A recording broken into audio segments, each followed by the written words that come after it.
Hey everyone! Today I'm going to walk you through how to make a classic homemade apple pie from scratch. Trust me, it's easier than you think. The smell alone is worth it. So let's get straight into it. First up, ingredients.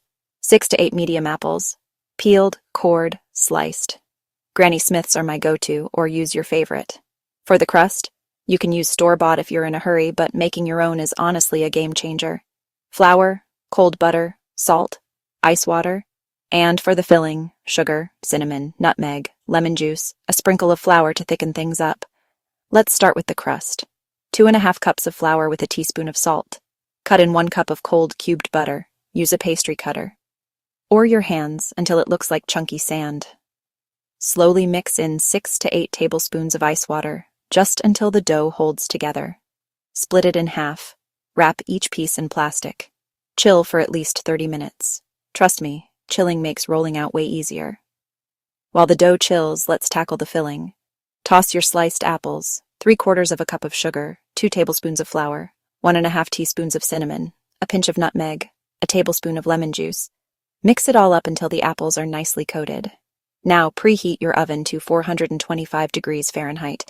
Grab your chilled dough and roll out 1/2 to fit your pie pan.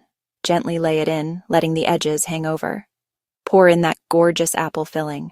Dot the top with a couple tablespoons of butter. This melts into the apples for extra flavor. Roll out the second half of your dough for the top. You can go classic and keep it whole, or get a little fancy with a lattice.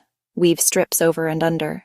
Seal the edges by pinching the bottom and top crusts together, then trim off the excess.